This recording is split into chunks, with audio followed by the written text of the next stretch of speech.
untuk membuat tulisan yang baik, kita harus berbasis data. Untuk mendapatkan data tentu harus lewat riset. Risetnya itu macam-macam. Ada riset pustaka, ada wawancara dengan beberapa narasumber, bukan hanya Pak Dahlan. Ada yang saya harus, kalau sok bahasa Inggris saya harus experiential learning. Saya harus belajar mengalami sendiri apa yang dialami oleh Pak Dahlan gitu. Misalnya begini, saya wawancarai Pak Dahlan, ada beberapa petikan kisahnya yang terpotong. Pada saat wawancara dia menyebut nama. Misalnya, waktu saya SD itu, waktu saya SMP itu ada teman saya namanya, ada cewek yang cakep, saya suka banget, cuma nggak jadi ketemu. Tunggu dulu, namanya, dia sebut nama. Begitu dia sebut nama, ya, saya tanya lagi, Pak, teman kelas Bapak waktu SMP siapa saja waktu sanawiyah? Dia sebutlah Kadir, dia sebut Aisyah itu yang tadi. Oh, yang tadi. Dia sebut juga Arif, dia sebut ini Arif, namanya Arif. Ya, itu teman permainannya Dahlan. Wah. Untuk mendapatkan data si perempuan yang sudah dulu dilupakan namanya oleh Pak Dahlan ini, saya harus bertanya ke Kadir dan Arif, begitu. Jadi, Pak Kadir, dulu tahu nggak cewek yang diincar Bapak? Oh tahu, udah 3 nanya tuh, tahu saya. Oh Dahlan itu kalau saya ketemu langsung ngomong, lu cuma beraninya di depan saya, di depan cewek lu mati kutu. Ada nomor kontaknya Pak? Oh nggak ada, tapi saya bisa antar kamu ke rumahnya. Selesai, begitu. Metode risetnya ya sederhana saja. Kemudian ada juga yang saya harus mengalami langsung, itu misalnya ada cerita di dalam sepatu Dahlan itu mencuri tebu. Saya memang benar-benar melakukan mencuri tebu, masuk ke kebun tebu, pakai baju lengan pendek begini, kemudian celana pendek, masuk persis seperti Pak Dahlan dulu, masuk, dan ketika keringatan itu merasakan bagaimana perih kulit tergores sayatan daun tebu itu, ya itu dirasakan gitu. Cuman bedanya dulu mandornya galak, sekarang mandornya biasa saja. Nah itu bedanya. Saya juga jalan kaki dari rumah Pak Dahlan di Kebun Dalam sampai ke sekolahnya di Pesantren Takeran, itu jauhnya 6 km. Itu jalan kaki. Perbedaannya Pak Dahlan tidak pakai sepatu, saya pakai sepatu. Sayang banget kaki gua kan. Oh sudah selesai? Ya, waktunya sudah habis. Oh bukan. Ya, kalau misalnya bahasa di metode penelitian sejarahnya, kebetulan saya juga belum Pak skripsi. Oh iya. Jadi untuk mengalami itu menginterpretasi bahasanya. Iya, betul. Jadi kita mencoba untuk mengikut alur di cerita si Buku Sapi ini, si tokoh ini. Kita melakukan apa yang dilakukan oleh tokoh, kita mengalami apa yang dialami oleh tokoh, begitu.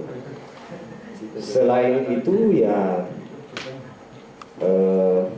saya juga membaca banyak buku. Dahlan, Jokowi, Mahfud itu salah satu buku darling di Indonesia sekarang, buku darling. Banyak sekali buku yang orang menulis tentang mereka gitu. Jadi kalau mau tahu ya tinggal buka-buka aja gitu. Tapi tentu saja data primernya adalah wawancara dengan Dahlannya. Itu data primer. Bagaimana saya bisa menceritakannya dengan baik? Nah, alhamdulillah kalau ada yang bilang sudah baik menceritakannya. Anak saya malah bilang novel saya jelek. Serius. Anak saya baru umur 7 tahun, kelas 1 SD. Dia sudah menamatkan 100 tahun kesunyiannya Gabriel Marquez. Dia sudah membaca Labirin Impiannya Jose Luis Borges. Dia sudah membaca The Count of Monte Cristo-nya Alexander Dumas. Anaknya tahun berapa? 7 tahun. Umur 7 tahun, kelas 1 SD. Ya. Itu ini. Jadi begitu dia baca Sepatu Dahlan, saya tanya, Rena, komentarmu tentang novel ayah? Ini buku ayah yang paling buruk. Nah, karena kami di rumah biasa diskusi, bukan diskusi sih, kalau diskusi kesannya formal. Kami biasa saling bincang-bincang, mengobrol, dan saling ledek sering. Kata saya ini buku ayah paling buruk, buku ayah yang paling bagus itu Gadis Pakarena. Nah itu kata anak saya. Anak saya alhamdulillah hampir setengah dari apa yang saya lakukan dia sudah lakukan. Bahkan dia jauh melampaui saya. Karena saya menulis cerpen pada usia 2009 baru saya menulis cerpen, berarti saya berusia 34 tahun. Anak saya menulis cerpen pertamanya pada usia 6 tahun. Cerpen pertamanya berjudul ada anjing di tubuh ayahku. Pengalaman pribadi kayaknya. Nggak tahu, saya baca cerpennya sih liar, bukan imajinasi anak-anak. Cerpen keduanya berjudul Ibu Ayahku Berasal dari Bulan. Ibu Pamanku Berasal dari Bulan. Sekarang dia lagi menulis cerpen Hutan-hutan di Matamu. Nggak tahu gitu. Nah, itu masih kelas 6 SD, kelas 1 SD, masih umur 7 tahun. Jadi kalau ada orang yang mengatakan buah itu jatuh tidak jauh dari pohonnya, saya bilang tergantung. Kalau monyet yang manjat buahnya, biasanya malah memang tidak jatuh buahnya gitu. Monyet itu bisa dia pegang atau dia makan gitu. Larinya ke sana sih. Nah, begitu teman-teman.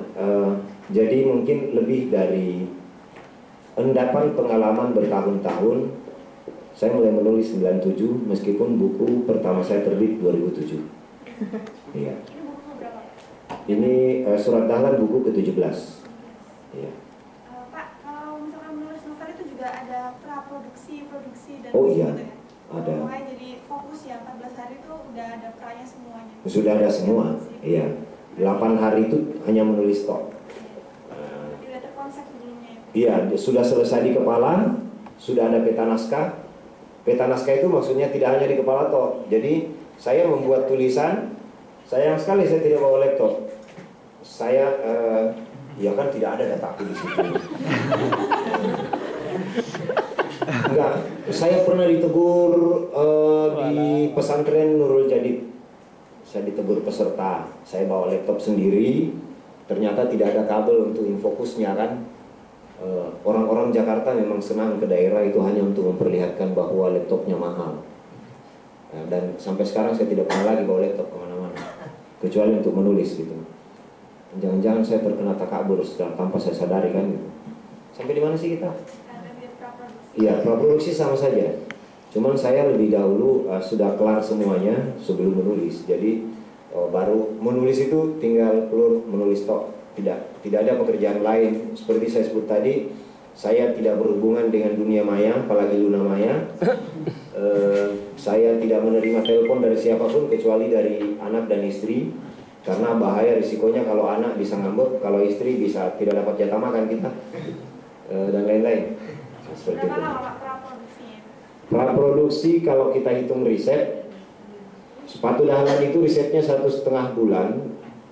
Kemudian setengah bulannya itu membincangkan konsep dengan teman-teman di penerbit, ya 2 bulan praproduksi. Menulisnya 8 hari, cetaknya 20 hari. Editing 2 minggu. Editing 2 minggu, cetak 20 hari. Jadi sekitar 3 bulan kelar. Sudah ada tim juga, Pak? Oh, saya tidak punya tim. Saya punyanya Taman Ismail Marzuki. Barangkali itu untungnya mungkin Zar ya. Itu untungnya Zar karena saya tidak pakai manajemen. Jadi ketika Zar menghubungi saya itu cuma lewat Twitter, main mention begitu saja, so akrab begitu dia, gitu kan. Anda bisa minta alamat surel gitu kan. Oh, dia bilang alamat email dulu. Terus saya bilang saya punya lapisan gigi, mau gitu. Email itu lapisan gigi. Kalau bahasa Indonesianya surel, surat elektronik. Makanya kalau saya mau bikin EKTP, Anda menggunakan bahasa Indonesia yang salah. Harusnya KTP elektronik.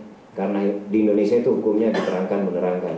Ada lagi satu lebih parah, lanjut usia, lansia. Itu salah besar dalam bahasa Indonesia.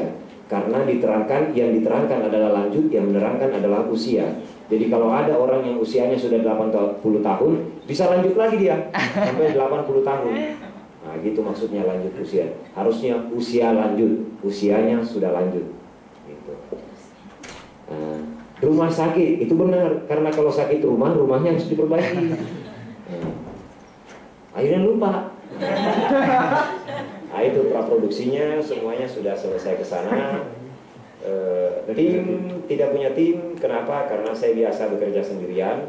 Kecuali kalau misalnya saya riset dan saya butuh teman. Karena begini, ini contoh menarik teman-teman sekalian. Waktu saya riset di Jawa, saya itu kelemahannya tidak bisa bahasa Jawa. Kalau Sunda, alhamdulillah, mau bicara dari yang halusnya sampai yang kasarnya, dari bahasa orang tua sampai bahasa anak muda tahu. Gitu. Tapi kalau bahasa Jawa sama sekali tidak bisa. Akhirnya kalau saya wawancara dengan narasumber, itu hanya direkam, tidak ada pertanyaan yang lahir dari jawaban. Harusnya kan ada pertanyaan yang lahir dari jawaban. Itu tidak ada, memang pertanyaan saya sendiri. Karena misalnya, brengseknya, semua narasumber itu bisa bahasa Indonesia, tapi mereka jawab dalam bahasa Jawa. Karena rata-rata usianya 80, 70, 60. Misalnya begini, waktu saya wawancarai Mandor Komar, ada tokohnya di Sepatu Dahlan, di Surat Dahlan tidak ada. Saya wawancarai dia. Pak Mandor katanya dulu pernah menangkap Dahlan. Oh, Dahlan sebenarnya nengkono. Terus selesai tuh, nggak ada lanjutannya. Harusnya kan dari percakapan itu ada pertanyaan baru. Akhirnya saya cuma baca lagi, Pak, dulu kebunnya di mana sih? Ih, nengin Dindu.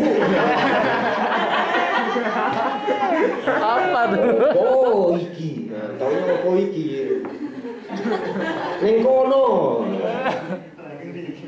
Nah, itu kelemahannya saya karena tidak bisa bahasa Jawa. Akhirnya ini juga manfaatnya jaringan. Jadi saya minta teman saya di Madiun, saya sering mengisi akademi berbagi. Tahu akademi berbagi? Ya ampun, hari ini kalian sudah tahu di 30 kota di Indonesia itu ada akademi berbagi. Kalian bisa bergabung ke sana. Mereka itu bisa berbagi pengetahuan dengan gratis. Jadi, tidak bayar apapun. Mereka kayak tadi itu saya ngisi akademi berbagi di Bogor. Saya bertemu dengan teman-teman Akbar Madiun. Saya tanya, di antara kalian ada yang fasih bahasa Jawa? Kromo Inggil. Mereka jawab, ada yang bisa. Honornya berapa? Saya bayar pakai tonjok. Mau? Oh iya, kalau Krishna yang minta iyalah. Gitu. Ceritanya saya orang baik. Saya itu rela menolong dan tabah, suci dalam pikiran, perkataan, tapi tidak dalam perbuatan. Ya, saya penggalang tingkat nasional dulu. TKK utama saya ada 6. Di antaranya pidato. Di antaranya pidato, renang, ada TKK utama. Loh kok lari ke pramuka? Yang terakhir saya dapat adalah Pramuka Garuda. Terus. Tahu Pramuka Garuda? Pramuka yang Garuda yang pakai baju pramuka. Nah itu, saya rasa demikian ya. Jadi kalau saya sampai sekarang tidak mau punya tim dalam arti manajemen karena kasihan orang-orang yang dulu saya akrab, kemudian gara-gara manajemen mereka mengundang saya, kemudian jadi jembatan yang membuat saya terpisah keakraban saya dengan mereka. Saya membayangkan misalnya kalau saya punya manajemen, Zar menghubungi saya, itu langsung ditanya, honornya berapa? Tapi karena Zar langsung hubungi saya, oh iya saya nggak pernah nanya honor kan, cuma selesai nih, lu harus kasih tahu honornya berapa.